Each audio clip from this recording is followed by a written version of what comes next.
Salutations and shit, guys. Welcome to another episode of Travel and Shit. I'm your host, D. Carey, and my co-host down here, Binksy, got a little haircut, so she might pop up. It's not a new dog. It's not a big rat. It's my puppy, who's grown. She's not a puppy, y'all. She's 12. But anyway, my co-host is on hand. So thank you guys for coming back. If you're new to the show, here at Travel and Shit, we have more of a conversation based on the experiences of travel and don't really center it around the destination. The destination is just, it's part of the conversation, but it's not the entire conversation. So let's jump right into it. I have a guest this week. And so my beautiful guest, congratulations again on the engagement. Thank you. Super excited for you. Everyone could use some good news. So peace and excitement to you for that new stage in life. And please introduce yourself. Thank you for joining me this week. Yeah, well, thanks again for having me. My name is Danielle Desir. I am an affordable travel and personal finance blogger, podcaster, and author. And I really focus on tying together travel and money. And my priority is really to help folks make more informed financial decisions. And I do that by helping folks travel more, pay off debt, and build wealth. So I don't do money numbers. That is not my ministry. You guys have never heard me talk once about any type of budget or strategy. And it's not because I've got an endless supply of coin. I'm fortunate to not have kids. So all of my money goes to me. I kind of just make those decisions. I don't really have anybody else except for the dog that I'm worried about what I contribute my funds to. So I've always prefaced my conversations with that. Like, I can speak from the place of selfishness, if you will. But I know that being home, I've seen that I have been saving a lot more money, not because I go out a lot or anything, but I'm not spending on lunch. I'm eating the food that I have in the house. I'm not ordering, takeout after being at work. It's, even a bunch of snacks. It's still stuff that's at home. Also, I'm not spending on Metro cards because, I haven't had to be on the train. So I'm seeing that I'm saving money being home. So I'm certain that I'm not the only person. And I felt like it made sense to finally have some money that can help with what to do with either, you're seeing that you're saving money, or maybe you see that you're spending money. So whatever your relationship with the funds that you have I'm certain that Danielle could help you with it this week. So please, what would you start with? Yeah, I would definitely start with actually a weekly check-in. So I'm not going to say budget yet. We could dive into budget a little bit later, but I think having a weekly check-in with yourself where you sit down and focus on your finances is like super important. And for me, I make it a date in my calendar. So there's actually a calendar reminder that pops up and says, hey, did you check in with your money today? And I try to do it in the morning time so that if there's any trauma, if my bank account isn't looking the way I wanted to, like, I can go ahead and make those, take those decisions and make those actions without going to bed feeling frustrated or, it's not a good idea to go to sleep worrying about money. So I always say, if you are going to take a look at your balances, do anything, do it in the morning and make it a regular practice. Like, make it something that you stick to every single week. Cause for me, for a long time, I had this struggle. Like, I would struggle with wanting to check my bank account because I wasn't really sure what's in there, and the more you look at it, the more real you realize, like, wow, I'm broke, and who wants to feel that way, So but I do think that there is something to be said by looking at your money regularly and start embracing an abundance mindset. Like, I always say to myself, money flows to me and it comes to me in unexpected ways. And it could be a check from Uncle Sam. It could be an affiliate income that came through or a referral. But just having an open mind that I'm not broke. I don't say that I'm broke. I don't believe in saying that. That really helps. And just, again, having a money check-in regularly is helpful too. So when you say a check-in, what strategies do you use? Do you use an app for that? Or is it just being aware of maybe what subscriptions you have or, what you've spent for the week prior? What does your check-in look like? Yeah, so I experimented with this, and there's a lot of different things that I have done. I've tried the apps, I've tried like all of them, and I found what works for me the best is for me to create a bill tracker. So my bill tracker is super simple. I just list out all of my bills. I list out if it's like an auto pay bill, what credit card or what debit card or account it's tied to. And every time I sit down and do a money check-in, I pretty much go down this list and say, okay, what are the things that I need to pay right now? What are the things that needs to get done in my finances? I check my balances, go to each of my different bank accounts, check to see how things are going, and making sure that any actions that were taken are taken. You know, sometimes there might be a surprise. Like, let's say somebody might take out money that you're like, wait, why did you do this? Right. But if it's on auto and you're not checking, it's easy for things to slip through the cracks. So I just have a simple Excel spreadsheet and I just track my bills. And that just helps me to keep on top of, at least at the minimum, of what I have to do for the next week or two. I do that. I want to say,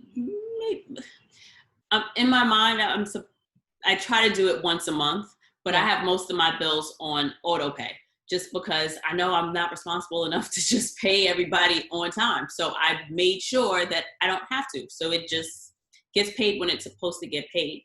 But that's also, I have to pay attention because there's a limit to my account. Like there's an end to Overdraft. it. So I don't want those problems, you know what I mean? And then it's like, I can only be mad at myself because I set it up so that everything happens automatically. So I kind of have to weigh what my options are. Everyone's either going to, get paid, and then I just have to make sure that I don't overspend what I have going on for the month. So it's got to happen at one way. So just find which way works for you. But I think that it would probably be more responsible to do it more than once a month. Because when I forget for the once a month, then it's kind of like the free for all. So once what happened? Yeah, exactly. Yeah. So once you establish like a check-in, like I guess if we could say a week, weekly check-in would be more responsible. What kind of steps do you think people should take when it's never been something that you focused on before? Yeah. The other thing that I would definitely say is the budget word. Like I think it's very important for you to at least know and keep track of what you spend every single month and what your goals are every single month. So based off of what I spend, depending on the type of expense it is, like my mortgage actually has its own bank account. And it's one of the things that I think is like super important. Like I can't miss it, and for me, I just rather have it separated from everything else. Like if my travel fund and my mortgage were in the same bank account, I would be struggling. I would be out there gallivanting, traveling the world and losing my house or, vice versa.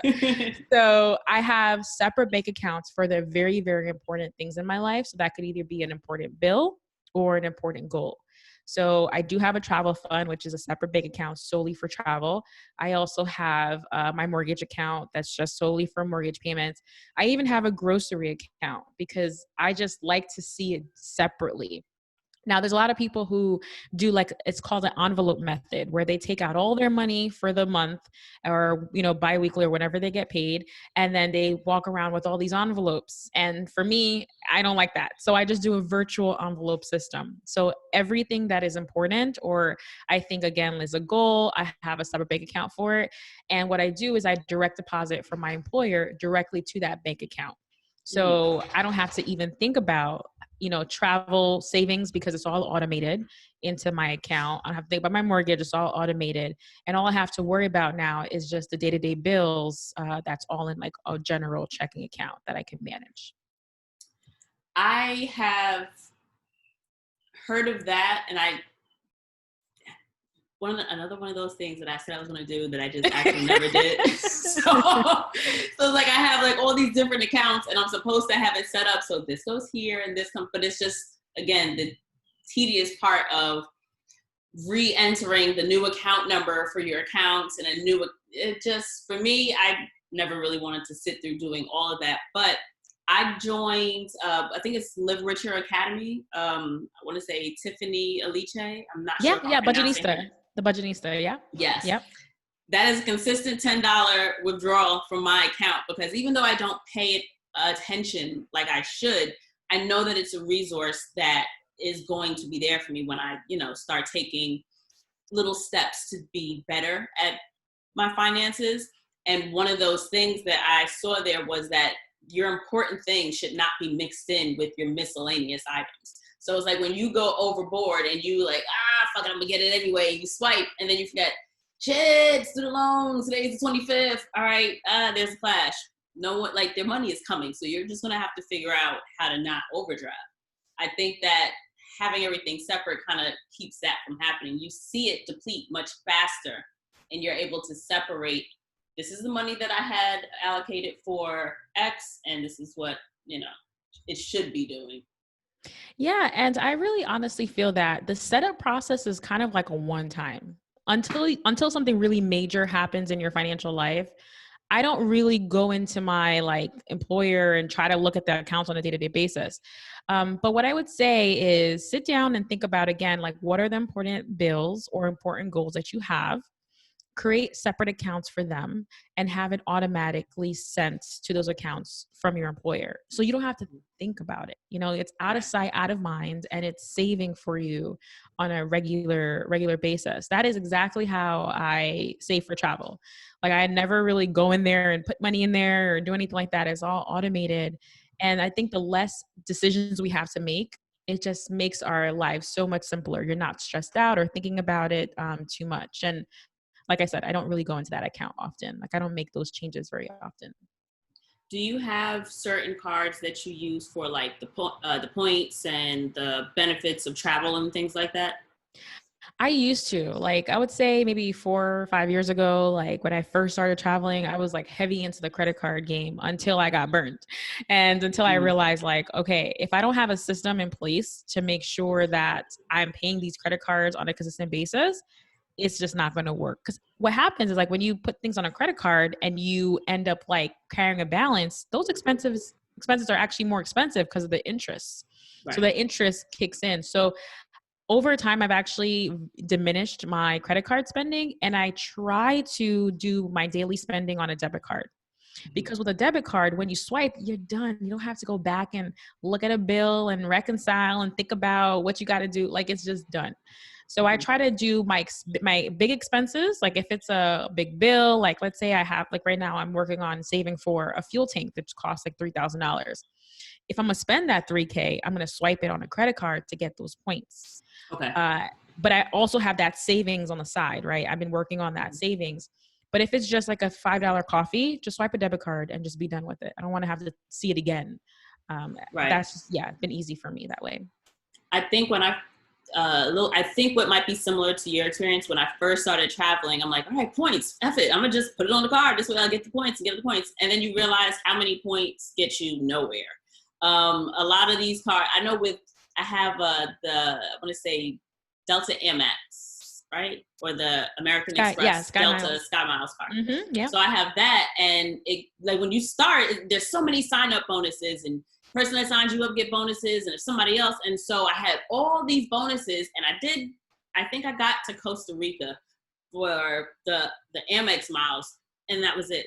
So it's one thing if you go into it knowing you can hit a certain number, but I would say look into what your like turnaround for the actual miles is before you invest in spending or using a certain card, because even if you use it for the one-time benefit but don't expect to kind of fluctuate your spending, then it's not always going to be all it's cracked up to be. I feel like a lot of people think that they can rely on that and all of a sudden you're going to be doing so much more travel, but I feel like it's kind of a misconception. Like I don't know, maybe I'm just not using it right. Do you have any tips about points? Yeah. I mean, there are people who I know, like, for example, Lizette Austin from Jet Set Lizette and the Globetrotter Lounge podcast, like she's racked up $100,000 worth of points. Like she's a pro.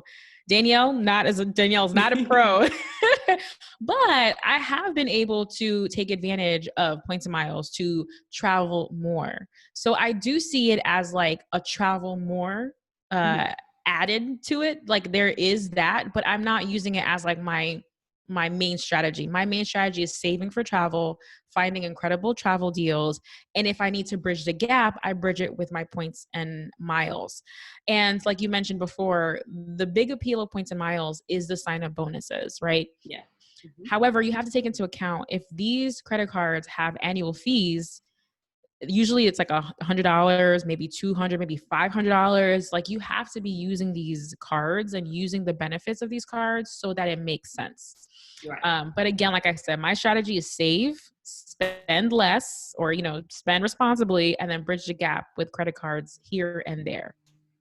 I would say, like, when you say save, I think there's like a specific strategy to the way that I save. I feel like I'm a rush saver. Like I can only really save for like a short amount of time. Like I'll save in the sense where, nope, not going to eat. All right, no, I'm absolutely going to eat peanut butter and jelly for this week. I won't do it over an extended period of time. Like I know, all right, so my trip is coming up in 4 weeks. So the next 4 weeks, I won't spend anything and then I just look at it. All right, that's another $5 to spending while I'm abroad. Okay, that's another $50. If I don't buy this, then the $25 I would be spending on this, I can now be spending on my trip. And I think that when I book my travel, I do it in a way that works for me. So again, there's no real method to it, but for some reason it tends to work out where I'll only book like one thing at a time. So I'll go into it knowing, all right, it's $500. I got to find wherever I can go for $500. All right, so here's another $350. Where can I stay and will have reasonable food in the area for X amount of budget? So I go into it in terms of little micro budgets. So for this week or so, I'll know that I want to wrangle X amount of money for my flights. And then, all right, so what's the next pay cycle? What's the next, what are the next cycles? So I look at it in terms of a little bit more of a short-term rush, big Peter. Okay, so if I don't buy this or if I cut this out, then I'll have this amount of mass to go to that versus somebody that automates $50 every week to go and then is saving that all up for, what do you call it? Like a spring or a fall trip. Like I've got a savings account where that happens and I blow it every trip and then I just start fresh. So it's like my savings account is just, that's where I have money automatically coming out of my bank, from my check at work. It goes to that savings account and every trip, that's the card that I go to like for my cash. Like, so whatever I managed to not touch from the last trip is what I'm going with. And I feel like just those little, and it doesn't, and like what my point in saying all of this is that it's not necessarily something that you have to spend so much time like crafting and making a big deal out of, you know what I mean? Like I don't look for a million ways to sacrifice so that I can put X amount into it. I just look at it in terms of cost benefit. Like it's going to cost me not having X right now, but I'll be able to benefit by this is that hiking trip that I might want to do. Something as simple as $25 for a meal in one shot can be an entire day excursion in another country if you just find little cheat codes for, I guess, the mental aspect of it. Yeah. And what you're talking about is really like a lifestyle decision. So for me, once I made travel a lifestyle, like I'm not a, once or twice a year I go on vacation. No, like travel is part of my lifestyle. It is a priority in my life. And because of that, it's always going to be in my finances somewhere or another. So for me, like I mentioned before, like I do the automated thing and I save for travel throughout the year. Mm-hmm. However, when I am planning, so let me just step back for a minute. So I save for travel throughout the year. So let's say throughout the year, I save, let's say $3,000 is what I have for travel, right? So what I do is I try to find a really good flight deal. This was back when we used to travel internationally, like it would be like less expensive travel internationally. So to actually like let the flight deal determine where I would go. And I think you're very similar. You're like, where can I go with the money I have? Where's my money going? What can I do with the money that I have? And then after I pick the destination and I book the flight, that is when I start to see, okay, how much money do I really need now based off this particular trip so that I can make everything happens. So it could mean that I need to actually, like you said, like I need to kind of like, shrink down my spending for a time being so I could save a little bit more than I had planned. But I think generally speaking, if you just save for travel throughout the year, that gives you a good base. Like that automation is a good base. And then once you find a trip that you want to book, you could see if you need to ramp up your savings, if you're good. And I think that's totally fine. How have you worked? Because you have a full-time job, right? Yeah, I do. Yeah. So how do you? Because I feel like people, not even people. It's like whenever I see like one of my cousins, or if I see like my aunties or whatever, long as one of my face, oh, you not working? You got a job? You travel so much. I'll never see you in the same. It's like, ooh, they always want to know, well, how do you do it? I just use the vacation that my job gives me. I have a job that affords me a lot of vacation time. It's just you got to be real crafty with how you use it. And because of the way it's allotted, I don't have the luxury of like planning in advance. Like I can't say it's June now. I can't say that for the week of November blank that I'm going to book based on what the flights and what the deals are to go to this destination during this time. So I don't have that luxury that a lot of people have, but I do have the luxury of a lot of the time. So I feel like you kind of find ways that work for you in terms of how your full-time job may, work with time and leave. What has your experience been like? What kind of, full-time job managing travel life advice can you give? Yeah, I think you brought a really great point, is that everyone's job is very individualistic, and you will have good things about your job when it comes to travel, and not so pleasant things about your job when it comes to travel. So one of the things that are good for me is that I can plan a trip out 6 months, a year out. Like last year I went to China and I booked my China trip the year before. So I could do that.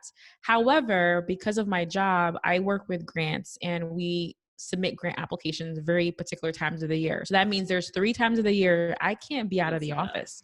Right. It's like you have to sit. And what happens is, like, once you know what your restrictions are with your job, you can plan your life around that. So I always say, when you start a job, or let's say you've been there a while and you're like, I really want to travel more now, look at your employee handbook or that portal and see what the policies are for your employer, and see how many days you have, and start to actually keep track of those days. Because I know a lot of employers, what they do is you can roll over a full year, and then anything else after that, you lose it. So we're not trying to lose days, right? So right. I think it's very important to know your policy, know what your restrictions are, and based off of that, you can start to craft a life and craft more vacations for yourself. Now, personally, what I love to do is I love to tack on vacation days to holidays. So all those public holidays, like my favorite holidays to go travel, Martin Luther King in January, President's Day in February. Even though it's right next to Valentine's Day, you could still find deals. So that's a very good time. Thanksgiving, the day after Thanksgiving, is really good, like to start your trip, especially if you're going internationally. Christmas and New Year's, not so much. I'd never have traveled during that time. So holidays could be a really good time because, again, you're getting a day off of work free. It's free. You don't have to tell anybody, you don't have to make a request. And then you could try to see if you can add on a couple days before or after. But there are a lot of trips I've done that I'd even ask for any time off. I just took the 3-day weekend and that was it. Yes, that was it. Yeah. I think also if you're unable to get multiple days off in a row, if you can even get, because I know for my job, because we go based on seniority, I can't get days off near holidays. Like that's just not going to work for me. However, a lot of times you can say, hey, can I just get this Friday off? Or can I just get this Monday off? And you've now turned your 3-day weekend into a nice 4-day weekend. So if you can leave, say, if you've got the Friday off, if you can take the Thursday, you could leave like on a Wednesday night and you've got, more than enough time to enjoy a destination. So a lot of things you just got to kind of finesse, really. It's just use all what you got to get what you want. You know what I mean? Yes. Players Club done taught as well. So what other advice can you give in terms of funding your travels based on where you are financially? Yeah, I would say what's really important. I think for me, there's two pieces of how I strategically do my things. So the first part is the saving money part. And then the second part is the finding deals part. So if you really want to really be able to extend your budget so that you can travel more, you have to find those deals that allow you to take $1,000 and make it into like 2 trips or even 3 trips, right? So what I've decided to do, and this all depends on your travel style too. So the Mhm. travel style is really like how you like to travel, the things you like to do and enjoy when you travel. And based off of what those things are, your finances are you're just gonna spend based off of those things. So for me, off the back, I already knew that I just want to get to wherever I'm going. So flights are not my jam. Like I'm not a first class flyer. I don't care. Just get me there and get me there safely. So my strategy is to find cheap flights, and that is my bread and butter. But there are other people who don't really care about. They don't really care about the hotel, so they'll skimp out on the hotels and get the best first class experience in the airfare. So it all depends. But for me, I found that traveling to Europe is the most inexpensive. It's actually cheaper. Well, before COVID, it was cheaper to go from East Coast New York to Europe than it was to go to the West Coast, which is crazy ridiculous. But Absolutely it's was. I'm very curious to see how things are going to change because I feel like our strategies are going to have to change drastically, especially if a lot of these airlines are closing down. It's gonna be interesting. I think it's gonna be interesting. Um, but there's a couple websites that I really really like. One of them is Travel Zoo. Travel Zoo is actually one of the sites that I use to fund my trip to China. So back in December, I went to China and I spent $299 for a 10-day trip, 4 5-star hotels, uh, breakfast daily, all the 9 yards, 299. And I literally was like, wait, I like to find deals, but this is ridiculous. So I called them and I was like, is this a scam? And they said, no, the Chinese government at the time was trying to boost tourism and they were offering pretty much like they were paying a majority of their trip and all you had to do was like pay the little portion. So, Mhm. Did you have to uh, fly one of the airline, like one of their national airlines or something like that, like yes, China? yes. China, Yeah, Qatar I think Airways did something very similar. They comped your visa. You could stay at like a 5-star hotel for like $90, or you know what I mean. Like it was ridiculous the way that they accommodated just to bring people there to see it. yeah, and I was here for it. Like we were here for all of it. Mm-hmm. so I think to be a savvy traveler, and for me, I focus on financially savvy travel, is to have money saved up, but also to figure out ways to make that money stretch as much as possible so that you can do more with Right. less. So that for me is like very, very important. So flight deals is another one. Another thing I would say is thinking about like opening your appetite to like Airbnb and back in the day, hostels and things like that. Like finding alternative methods that you can travel and spend less without sacrificing your experiences. And one of the first things I do when I'm traveling is I try to figure out all the free things to do in a destination. And I use Pinterest to Ooh. find all the free things first. And you could just type in free things to do in Chicago and you'll see a bunch of bloggers that will tell you the things to do. And then based off of that, I start to fill my itinerary up with a bunch of stuff. And that means, guess what? I'm not spending any money yet. And then I find the things that I really want to do, and that will cost, most likely will cost money. And then I spend money on the activities that I really, really will enjoy that I believe are worth it. So I couple the free things with the expensive things that are worth it. And that's how I make my travel budget work. And I've been to like Iceland. Have you been to Iceland? No, it's on You my haven't been to short Iceland? list. Okay, It's on my okay. On short your list, short but list. it's just a matter of I don't like cold. I prefer hot weather, but I just really want to see it. I want to experience it, and I know It's that there's a amazing. lot there to do. So, Yeah. especially in terms of being, because I like being outside. So it's and certain cold isn't the same as New York cold. Like New York cold is a It's different cold. Like frigid it's to colder your and bones. nastier here than it was in Norway. You know what I mean? Yeah. Like Yeah. it was like I'm in Norway and it's warmer. You know what I mean? So it's like cold. You have to rethink your idea of cold.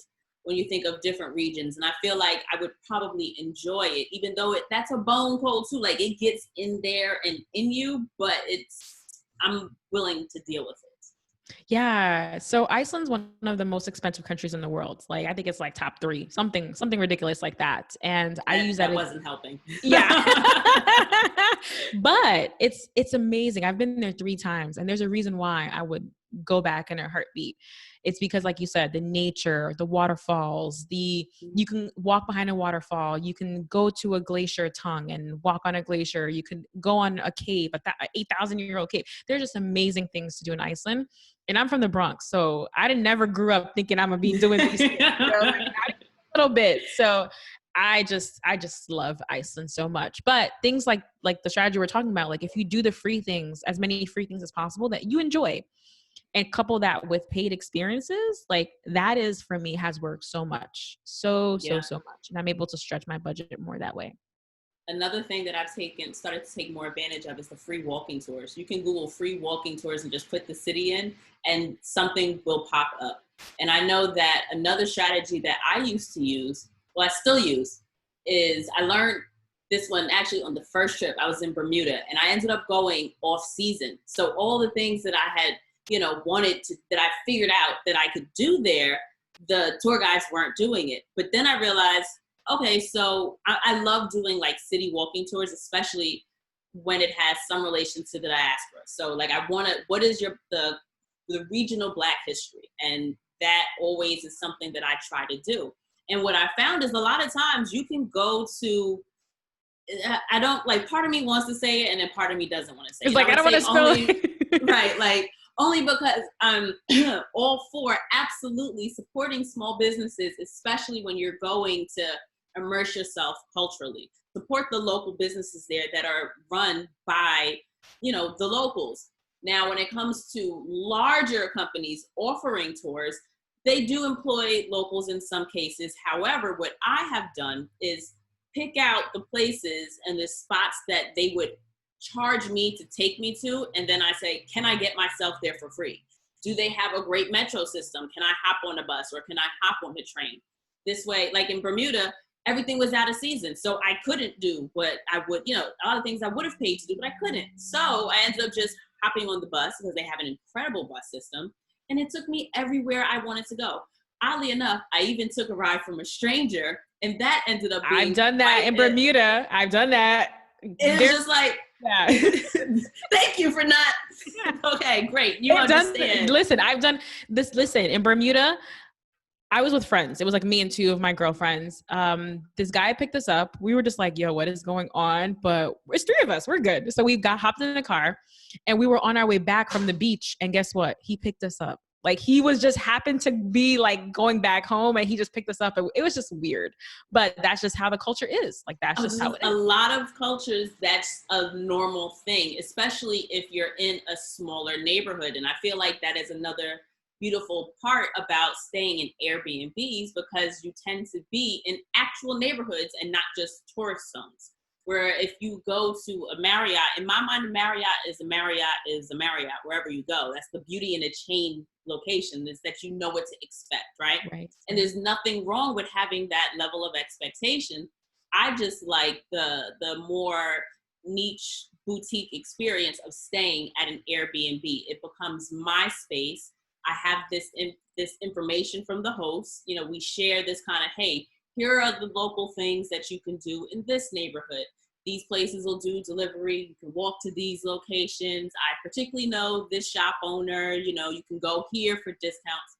There are so many little, I don't want to say life hacks, but like travel life hacks that the host can give you in terms of ways of saving money. So like once you figure out what you want to do, like you were saying, you plan those certain things so that you can spend the money where you want to spend it on something that is of value to you. Like I love a good experience. So I will spend $27 on like an Airbnb and spend like $200 though on the experience, because when's the next time I'm going to be able to see an active volcano? You know what I mean? In a helicopter ride in some little island, you know what I mean? Like these little experiences that when you just decide not to spend your money on X on It's a priceless. random Tuesday, Yeah, it's you priceless. get to, you know, give yourself these experiences and these memories that as a traveler, I absolutely wouldn't trade for anything. And Not I at all.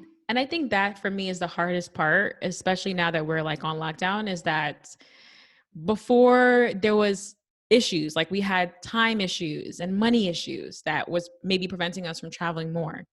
Now we don't have those issues. We got bigger issues to think about. And I think the way that we're going to be traveling, like we mentioned, like flight deals, is it going to be the same? Is it going to be different? You know, and we have to adapt to those changes.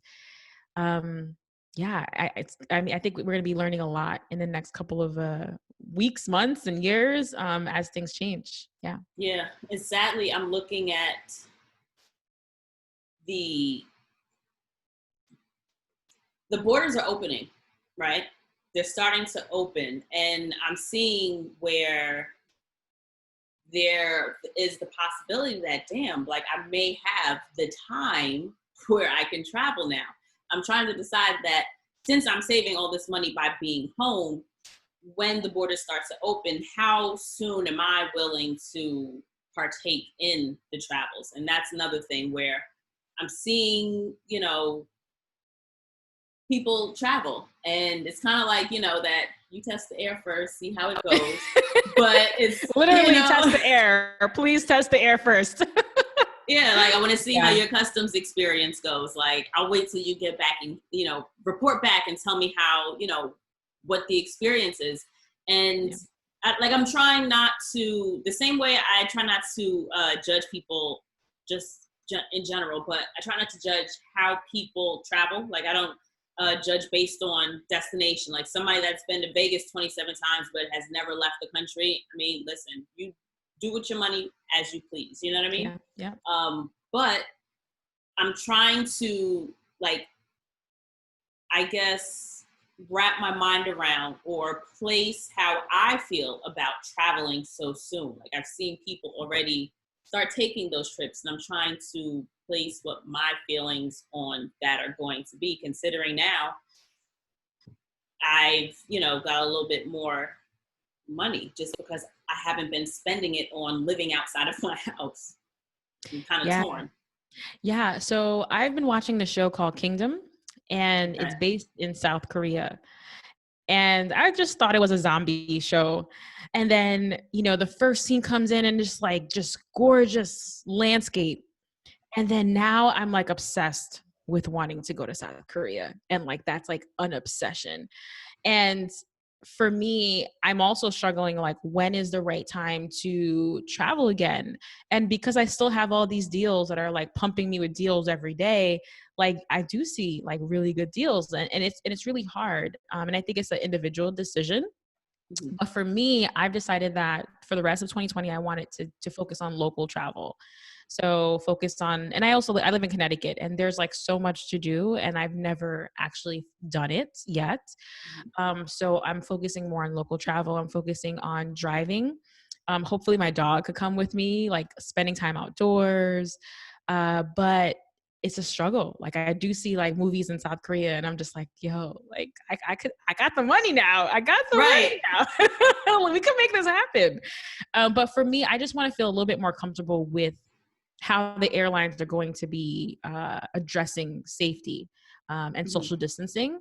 And then once I feel like enough people, because again, I think also there are people who are early adopters, right? Just like for technology, people who are going to hop on anything that's new. So it's good to see their experiences, and I hope that those people document it so that others can know what to expect and how to prepare themselves and keep their health in check early. They're kind of the sacrificial lambs. They're our guinea pigs right now. It's like, and I feel bad for looking at people like, all right, let's see what happens. What happens to them? Are they okay? Are they okay? Okay, now I can go. I don't want that for people, you know, but, you know, at the same time, it's just like, how to go? You know, I want to, what do you call it? A Yelp review. But for those of us that don't necessarily want to travel, right? If we're not leaving, we're not doing any airplane destinations, if you will. Do you have any strategies for paying off debt? Because I know that for the most part, since I haven't been going anywhere, that's what I've been doing with the money that I've been able to spend, to save. I've been paying credit cards down. And one of my personal struggles was, how do I decide which card to start to pay off? Because I know there's always the one, well, which one do you owe the most on? Do you owe the least? You can do just, work your way up, or do you pay part on this and part on that? Who's got the highest APR? And there's so many different things to consider when you start to think about your finances and budgeting and all those kind of things. So what advice would you be able to give someone in terms of paying off debt and trying to be better at managing their money while trying to pay debt off? Yeah. So I paid off $63,000 in student loan debt in 4 years. And that was a journey, but that journey prepared me well, because as a homeowner, now I got a 30-year mortgage. Before it was like a 10-year loan. Now it's a 30-year. So I feel way more prepared to tackle bigger things. So it could be a good thing. What I focus on, and you have to figure out like what your individual style again is are you a quick wins kind of person? Like for me, I'm a quick wins kind of person. I want to see some movement. I want to see some traction. So what I focus on is the balances, which technically doesn't really make sense, because some of the balances, let's say, were low, but their interest rate was super high. I didn't care. All I wanted to do was get rid of this $5,000 and get that done, feel a win, and move on to the next loan. So that's how I paid off my 63, is I just looked at every single loan that I had and worked on the smallest possible, get the quick wins, feel good about myself. I might even celebrate by going on a trip, celebrate, do something, and then move on to the next thing.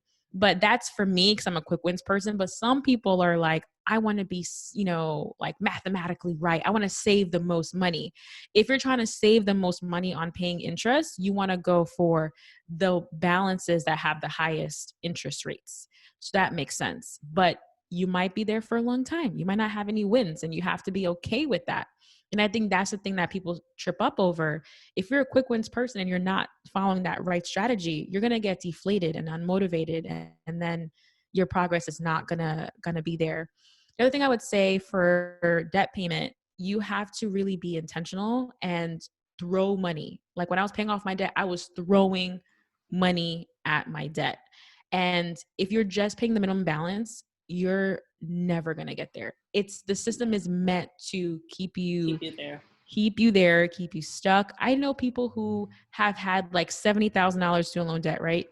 They've been paying it for like 5 years, and now they're at $85,000. How does that make sense? It doesn't make sense. It's because it's meant to keep you trapped and keep you stuck.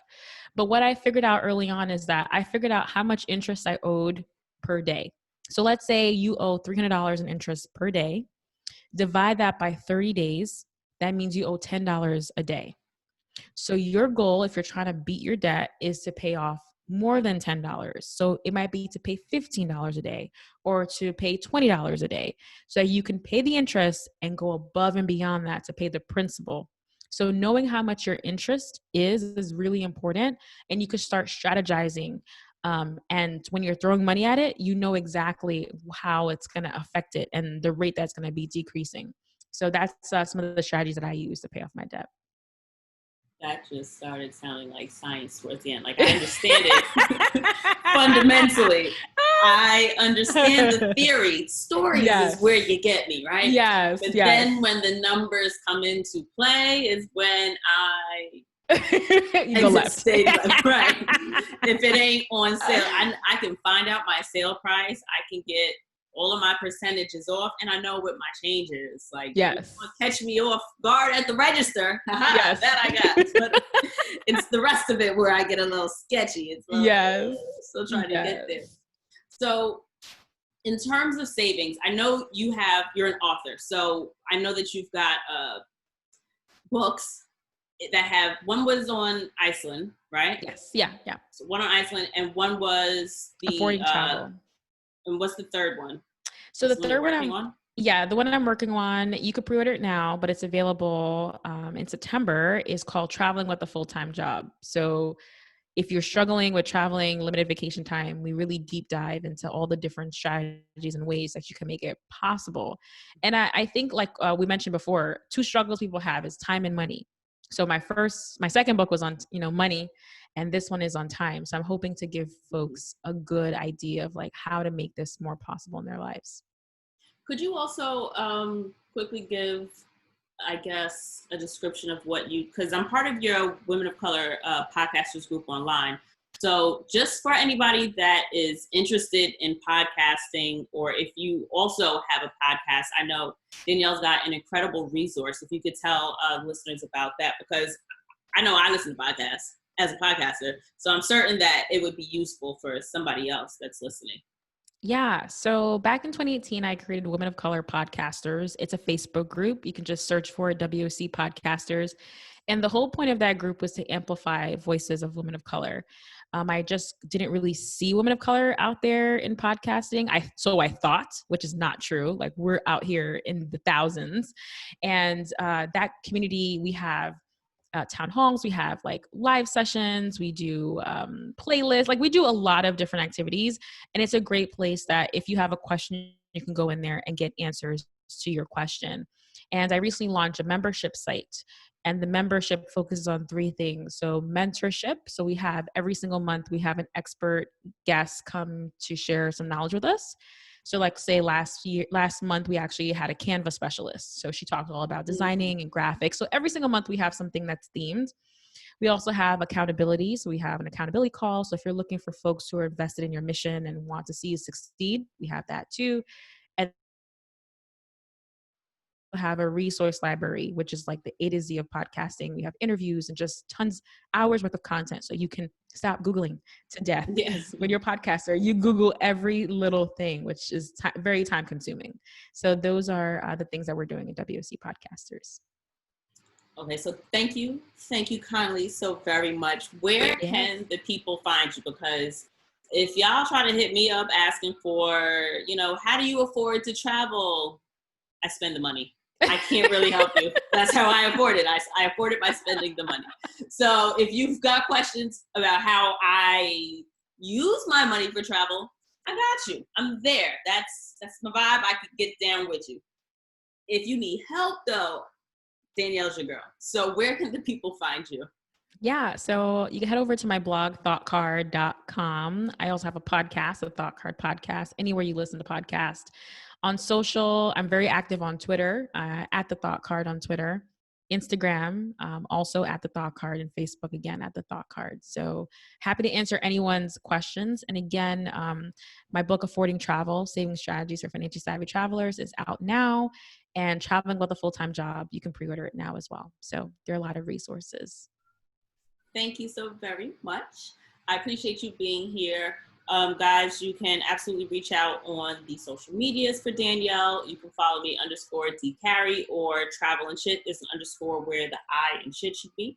They actually added new merch to the site. So if you're so interested, hop over there. You can go to travelandshitpodcast.com for that. And still doing giveaways. It's just a really heavy time to do giveaways. I'm trying to figure out how I want to, how I want to do that. It's just read the room, So I'm trying to read the room and I guess post with intention. And,